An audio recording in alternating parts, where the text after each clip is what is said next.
आज इंडिया और रशिया के बीच बहुत से बड़े फैसले हुए। 4 साल बाद इंडिया आए रशियन प्रेसिडेंट व्लादिमीर पुतिन का यह दौरा ऐतिहासिक रहा।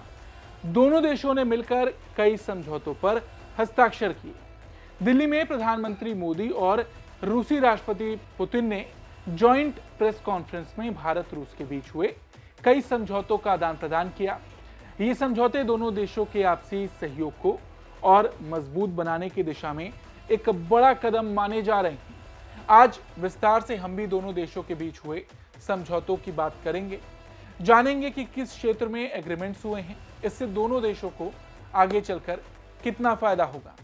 नमस्ते, जय हिंद, मैं हूं ऋषि सिंह और आप देख रहे हैं हमारा खास शो विस्तार से। पीएम मोदी और राष्ट्रपति पुतिन के बीच बातचीत में जिन समझौतों पर सहमति बनी उसमें प्रवासन, हेल्थ केयर, मेडिकल, एजुकेशन, खाद्य सुरक्षा, शिप बिल्डिंग, केमिकल्स और फर्टिलाइजर्स जैसे मुद्दे शामिल हैं। राष्ट्रपति व्लादिमीर पुतिन के साथ संयुक्त प्रेस कॉन्फ्रेंस में पीएम मोदी ने रूस के लोगों के लिए एक बड़ी घोषणा की। पीएम मोदी ने बताया कि भारत ने रूस के लोगों के लिए फ्री ई टूरिस्ट वीजा की शुरुआत की है।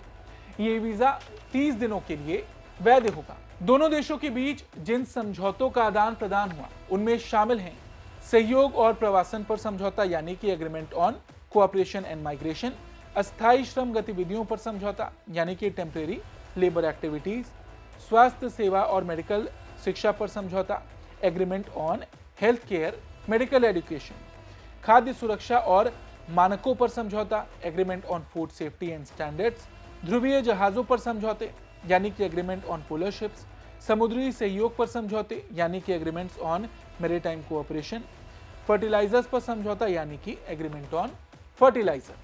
प्रधानमंत्री मोदी ने इस जॉइंट प्रेस कॉन्फ्रेंस में क्या क्या कहा, एक बार आप ये भी सुन लीजिए। कृषि और फर्टिलाइजर के क्षेत्र में हमारा करीबी सहयोग फूड सिक्योरिटी और किसान कल्याण के लिए महत्वपूर्ण है। मुझे खुशी है कि इसे आगे बढ़ाते हुए अब दोनों पक्ष साथ मिलकर यूरिया उत्पादन के प्रयास कर रहे हैं। फ्रेंड्स, दोनों देशों के बीच कनेक्टिविटी बढ़ाना हमारी मुख्य प्राथमिकता है। हम आईएनएसटीसी, नॉर्दर्न सी रूट, चेन्नई व्लादिवोस्टोक कॉरिडोर पर नई ऊर्जा के साथ आगे बढ़ेंगे। मुझे खुशी है कि अब हम भारत के सी फेरर्स की पोलर वाटर्स में ट्रेनिंग के लिए सहयोग करेंगे। यह आर्कटिक में हमारे सहयोग को नई ताकत तो देगा ही, साथ ही इससे भारत के युवाओं के लिए रोजगार के नए अवसर बनेंगे। उसी प्रकार से शिप बिल्डिंग में हमारा गहरा सहयोग मेक इन इंडिया को सशक्त बनाने का सामर्थ्य रखता है। यह हमारे विन विन सहयोग का एक और उत्तम उदाहरण है, जिससे जॉब्स, स्किल्स और रीजनल कनेक्टिविटी सभी को बल मिलेगा। ऊर्जा सुरक्षा भारत रूस साझेदारी का मजबूत और महत्वपूर्ण स्तंभ रहा है। सिविल न्यूक्लियर एनर्जी के क्षेत्र में हमारा दशकों पुराना सहयोग क्लीन एनर्जी की हमारी साझा प्राथमिकताओं को सार्थक बनाने में महत्वपूर्ण रहा है। हम इस विन विन सहयोग को जारी रखेंगे। क्रिटिकल मिनरल्स में हमारा सहयोग पूरे विश्व में सिक्योर और डाइवर्सिफाइड सप्लाई चेन सुनिश्चित करने के लिए महत्वपूर्ण है। इससे क्लीन एनर्जी, हाईटेक मैन्युफैक्चरिंग और न्यू एज इंडस्ट्रीज में हमारी साझेदारी को ठोस समर्थन मिलेगा। देखिए, आतंकवाद एक बड़ा मुद्दा है। प्रधानमंत्री मोदी ने इस पर भी अपनी बात रखी और कहा कि भारत और रूस लंबे समय से आतंकवाद के खिलाफ कंधे से कंधा मिलाकर खड़े हैं। चाहे पहलगाम में हुआ आतंकी हमला हो या क्रोकस सिटी हॉल पर किया गया कायराना हमला, इन सभी घटनाओं की जड़ एक ही है। भारत का अटूट विश्वास है कि आतंकवाद मानवता के मूल्यों पर सीधा हमला है और इसके खिलाफ वैश्विक एकजुटता हमारी सबसे बड़ी ताकत है। इस मुद्दे पर प्रधानमंत्री ने और क्या कुछ कहा, एक बार आप ये भी सुन लीजिए। आज हमने क्षेत्रीय और वैश्विक मुद्दों पर भी चर्चा की। यूक्रेन के संबंध में भारत ने शुरुआत से शांति का पक्ष रखा है। हम इस विषय के शांतिपूर्ण और स्थायी समाधान के लिए किए जा रहे सभी प्रयासों का स्वागत करते हैं। भारत सदैव अपना योगदान देने के लिए तैयार रहा है और आगे भी रहेगा। आतंकवाद के विरुद्ध लड़ाई में भारत और रूस ने लंबे समय से कंधे से कंधा मिलाकर सहयोग किया है।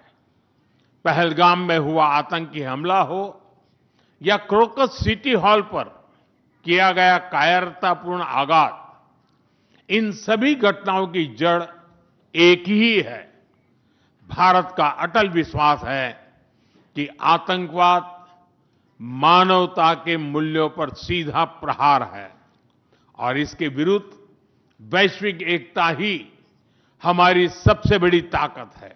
वहीं रूस के राष्ट्रपति पुतिन ने जॉइंट प्रेस कॉन्फ्रेंस में कहा कि वो भारत की राष्ट्रपति द्रौपदी मुर्मू, प्रधानमंत्री मोदी और सभी भारत सहयोगियों को रूसी प्रतिनिधि मंडल के लिए किए गए गर्मजोशी भरे स्वागत के लिए धन्यवाद देते हैं। उन्होंने ये भी कहा कि वो प्रधानमंत्री मोदी के घर पर मिले शानदार डिनर के लिए खास तौर पर आभारी हैं। पुतिन ने आगे बताया कि रूस भारत की तेजी से बढ़ती अर्थव्यवस्था को मजबूती देने के लिए तेल और गैस की सप्लाई लगातार और बिना किसी रुकावट के जारी रखने के लिए तैयार है। उन्होंने कहा कि दोनों देश आपसी व्यापार में अपनी राष्ट्रीय मुद्राओं का इस्तेमाल तेजी से बढ़ा रहे हैं और अब तो करीब 96% व्यापार रुपए और रूबल में ही हो रहा है। The negotiations that we just had with the Indian colleagues, and as well as our talk yesterday with distinguished Mr. Modi in the form of tete-a-tete at his residence, the dinner was great. I would like to thank you for this sign of attention. These talks were very useful. They were held in a constructive and a friendly atmosphere, in the spirit of the special and privileged partnership between Russia and India. I would like to point out that we and Prime Minister Modi have established a close working dialogue. In September this year, we met during the SEO summit in Tianjin. We are regularly having telephone calls. We are personally overseeing some aspects of the development of Russian-Indian cooperation, all strategic avenues, and also we are monitoring the course of the implementation of key bilateral projects. And today, with the participation of our delegations, we have meticulously and substantively reviewed the whole range of relevant questions of the Russian-Indian multifaceted interaction. We exchange our opinions on the relevant global and regional subjects. Putin ने यह भी कहा कि हमने प्रधानमंत्री मोदी के साथ जो संयुक्त बयान जारी किया उसमें साफ तौर पर तय किया गया कि राजनीति, सुरक्षा, अर्थव्यवस्था, व्यापार और संस्कृति जैसे क्षेत्रों में हम अपने रिश्तों को कैसे और मजबूत करेंगे। जैसा कि आपने देखा, दोनों देशों ने सरकारी एजेंसियों और कंपनियों के बीच कई अहम समझौतों पर हस्ताक्षर किए हैं। इनमें से ज्यादातर समझौते रूस भारत आर्थिक सहयोग को आगे बढ़ाने के लिए हैं। ये बिल्कुल स्वाभाविक है क्योंकि व्यापार, निवेश और तकनीक के मामले में दोनों देश एक दूसरे के बड़े साझेदार हैं। पिछले साल हमारा आपसी व्यापार 12% बढ़ा, जो अब तक का नया रिकॉर्ड है। In the joint statement that we've adopted with Mr. Modi, we've delineated the priority objectives on the further reinforcements of our ties in the politics and security, economy, trade, and humanitarian and cultural spheres.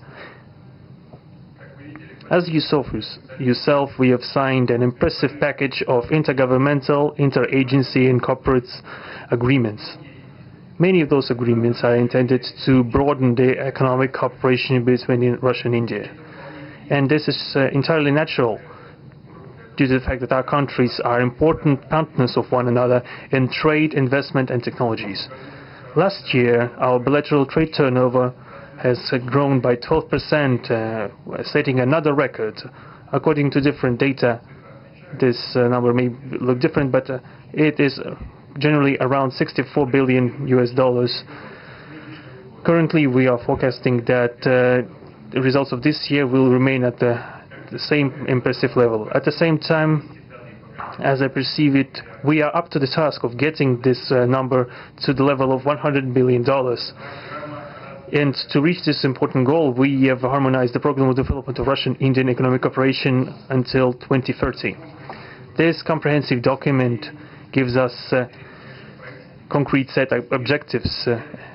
The Intergovernmental Commission, the ministries and different agencies of the economic bloc of both countries have set objectives to remove barriers hampering the goods flows and capitals, the implementation of joint projects and deep technology and innovation cooperation. And distinguished Prime Minister gave us a whole list of challenges that deserve the most attentive focus of our government. We will do that.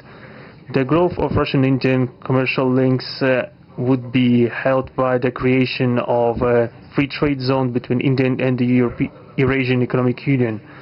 We are already conducting work on the corresponding agreement.